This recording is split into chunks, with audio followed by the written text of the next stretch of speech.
Hey guys, I'm Boo. We're in New Jersey, and today I want to talk about some of the craziness that has been going on with my channel. Thank you guys for sticking in here because it's just been nuts lately. My computer went down. Allie and I were shooting a video for the 1v1 series. It was something really great. We were almost done editing it. It was about to go up, and then I had issues with my computer and everything went. And unfortunately, everything went, including my backup.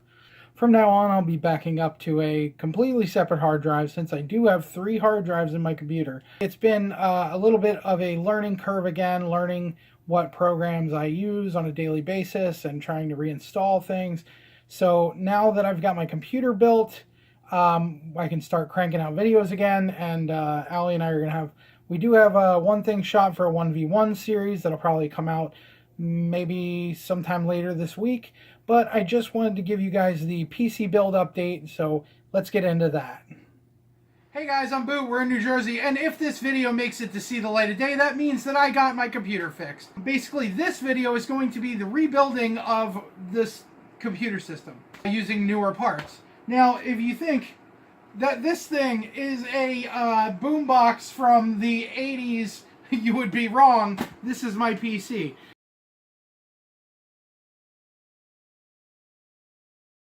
And if you haven't seen yet, I did a video called Donnie and Me that will explain a lot about my knowledge about this PC building stuff, and this particular one in general was one of my Uncle Donnie's unfinished PCs. So, with that said, we're going to go ahead, dive down, rebuild. I got some jank stuff going on here, I know, but it's just how I roll. Jank as fuck. Anyways, let's get down to it, and there's not a whole lot going on here. I do have my video card here with one of these DVI to HDMI outputs. So this here was on the back of my GPU. I use it for a second video card for my 2 monitors. I got one up there. That's my 42-inch TV. And then I got one behind me that is a, I don't know if it's a 32 or a 36-inch TV. There was a line in it, so, you know, whatever. It does have good usability as a quick monitor, and then if I want to play games or anything, I can play them on the 42-inch. So on the front here, this case had a stylish little handle. It was supposed to be a portable PC. This jankness right here comes from one of my old computers, as well as this jankness down here, this card reader that doesn't work. I have the LG with LightScribe. LightScribe. Who remembers LightScribe? I did have a voltage meter here, but it doesn't work. It got broken, and I guess before I got it. 2 USB 2.0 ports, front I/O for audio, and this has a FireWire port. Who remembers FireWire?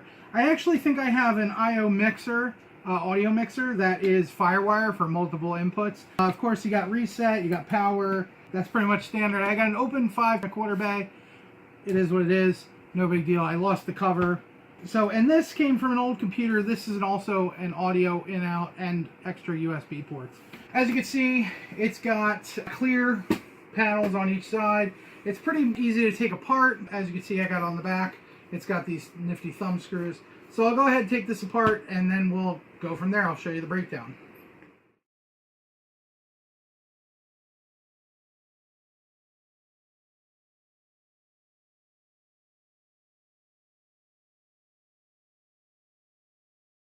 Now, if I'm reading this power supply correctly, it is a 165 watt power supply.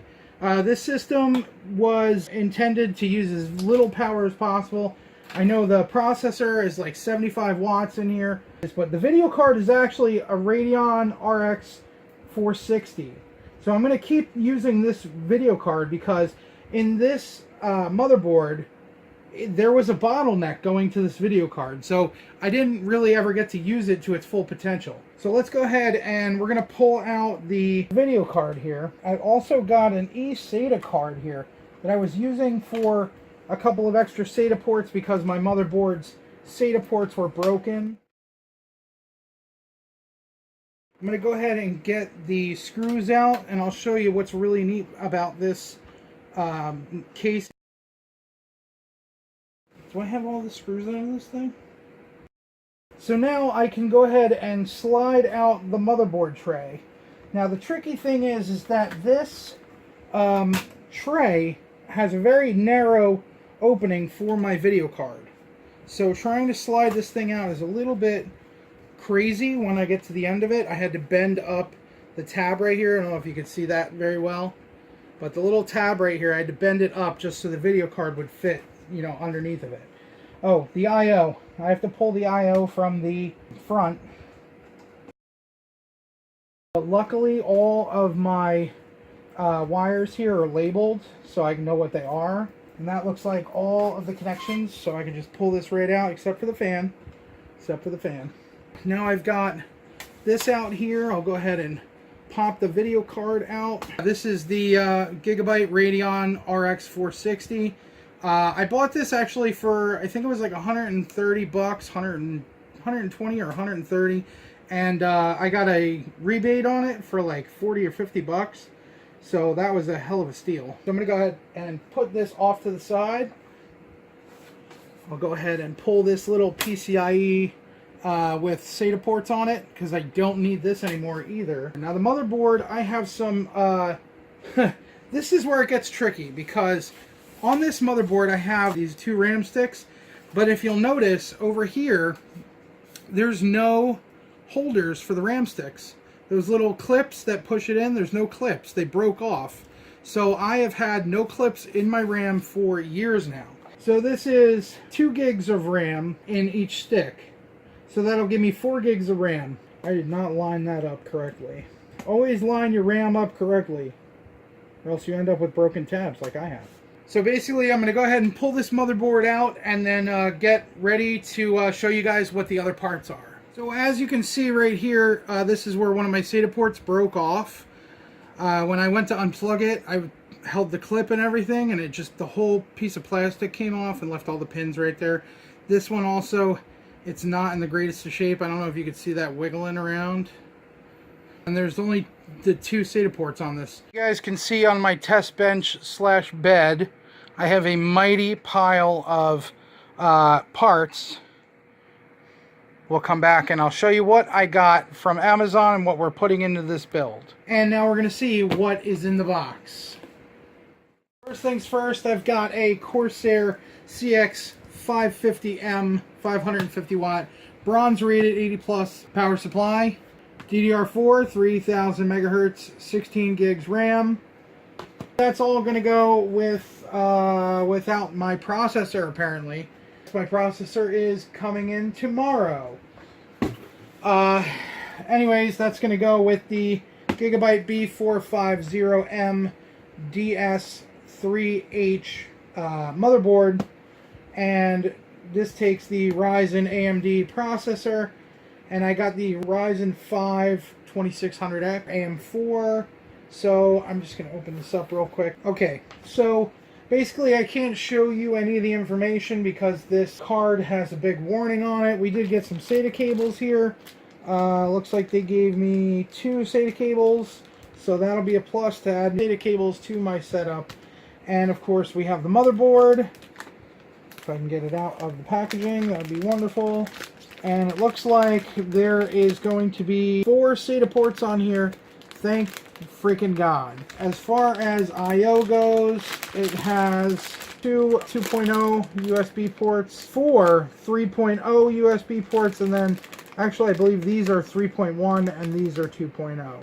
So altogether it has 8 USB ports on the back. I don't know why anybody still does this PS2 connector for the keyboard or mouse. I probably will use it as a USB port just because I have an adapter. But as you can see here, I've got that DVI output here, and right next to it I've got an HDMI connector right here. Audio jacks are those complicated 3 jacks, one for the front, one for the rear, and one for a microphone. Not much more else to see on here. It looks like we've got some peripherals for the front panel. So I've got all the headers I need. I got 2 PCIe slots and one looks like a just a small PCI slot. It looks like I've got 4 slots for DDR4 memory. So I'm going to go ahead and mount this stuff up and get it ready for tomorrow, and we will come back when that happens. So my graphics card has the board on the right side, and when I go ahead to mount it here, first off, it covers all of my I/O on this side here for USBs and whatnot. So that's not going to fly. Also, because it's a double wide graphics card, it comes out of the side here, so it doesn't fit. When I put it in this slot here, now there's enough room to fill these two slots here, but the problem I now have is by putting it in this slot here, I'm covering up my PCI slot here. So any additions I wanted to make, like extra USB 3 or anything like that, this slot is completely just going to be covered over. That's a little bit disappointing. Also, I noticed as well, it also covers up when I put it into the slot here. You know, the BIOS battery is completely just covered up. So if I do have to even just replace that little tiny, you know, button cell battery, I will have to remove my GPU. Gigabyte really screwed the pooch on this one, and I don't know how to feel about this. So leave some comments down below with what you guys think on this one. And I've got the memory in the 1 and 2 channels here. I don't have any other memory to go in the 3 and 4 channels, so I'll leave it at that. And I'm just going to go ahead and screw this together for tonight, and we'll come back tomorrow when I get that CPU. So guys, it is the next day, and my Ryzen 5 2600X just came in the mail. I am super excited to get this thing put in, get my Windows installed on, and we'll see how this thing runs. And we've got, you know, the plastic BS here, and here we have the Ryzen 5 2600X. So I love too that they give you this Ryzen 5 sticker so you can put it on your PC. I think it's a little bit goofy, a little bit nerdy, but I think I'm gonna put that on my PC. We've got the cooler solution here. This is the Spire cooler as far as I know. So this has a bit of thermal on it. I don't have my thermal paste right now, so I'm just going to use the thermal solution here. So I'm used to the 3-pin headers on the fan. I'm not used to the 4-pin. So let's go ahead and mount that CPU. Okay, now I have a little problem here, and that is that my CPU needs to be mounted here, but these rails are for a different cooler. So I'm going to have to go ahead and take these rails out and put the new cooler on. So I'm going to do that now. Okay, the problem I have is that I mounted the motherboard and these things are on here. So I'm going to actually have to take this motherboard back out and get those off. So I'm going to go ahead and do that. What a pain in the dick. This plate right here can come out. I don't know what the difference is going to be with this, but I guess we'll find out. Let's go ahead and mount the CPU. So I'm just going to lift the tab here, open it up. Let's get the CPU out. This is a thing of beauty. I haven't seen a heat spreader, you know, lid that's this thick since probably the Pentium 1. So basically we find the arrow here and we line it to the arrow on the board, which is, where's the arrow? Right here.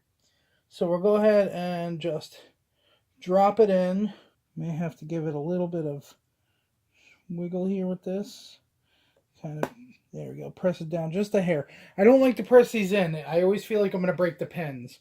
But it's in place. I'm going to go ahead and hold it down just to make sure all the pins get locked in when I lock this tab. We're good there. Let's go ahead and put the cooler on. Now I want to find the header for the CPU fan is right here on the edge. So what I'm going to do now is I'm going to go ahead and lock this in. These actually have screws in them, so maybe I won't need to remove that backing plate completely. Oh yes, I won't need to remove this backing plate completely. I'm actually going to go ahead and put the backing plate back in, which kind of sucks because I just took the whole thing apart for nothing. Okay, so the backing plate is back in. Everything's in place. I'm going to go ahead and just put it down right on top. Right there looks like it's going to be okay. My CPU is going to plug in back here. So there is going to be a little bit of movement with this cable, but that's fine. All right, let me go ahead and screw this down. It really doesn't take much to screw that in. I actually didn't realize how long these threads are on this, because when I tried to thread the other side, it actually didn't reach. I mean, I don't know how much pressure is supposed to be exerted by this. They just look like they are spring-loaded screws. So as I screw them down, they're getting snug. It feels absolutely ridiculous in terms of how, the spring-loaded screws are kind of throwing me off just a little bit. I'm going to go ahead and remount this motherboard. I'm going to go ahead and try to get this in. It's just a little bit tricky here when you're trying to get the motherboard and the GPU lined up, just because it's a little bit tricky to get past this tab and then the outer slots. But I mean, this shit barely lines up, so it just is what it is. It fits where it fits, and that's where it's going to be. Back to my DVI to HDMI.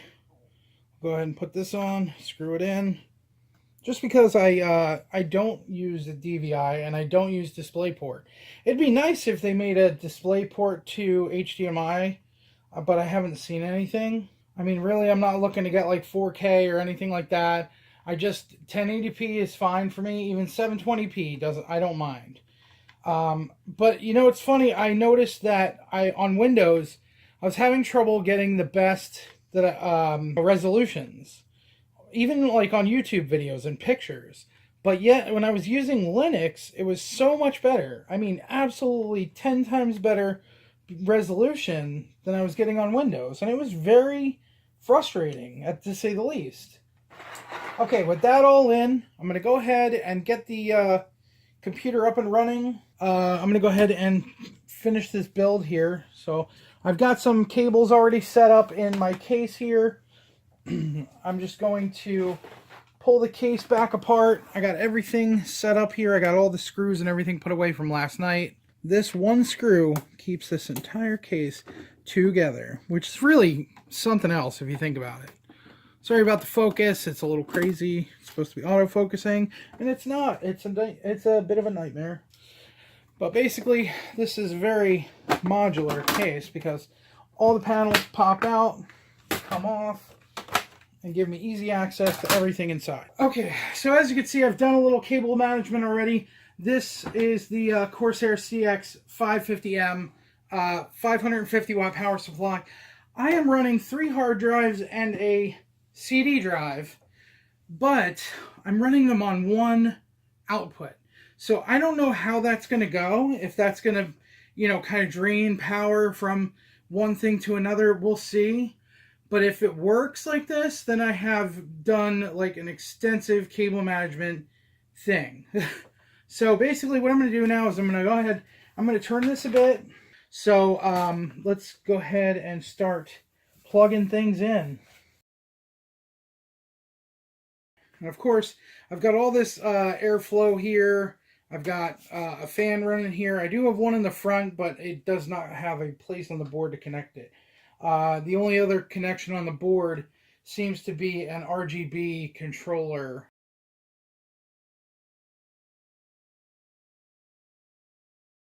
Okay, so now that I've got all that set up, everything's hooked up, I'm not really worried too much about cable management in this area. Everything is plugged in, hooked up. I'm going to throw this back together, and then we will adjourn.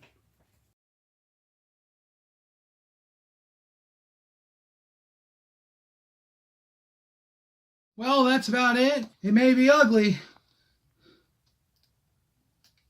but it's got a Ryzen in it.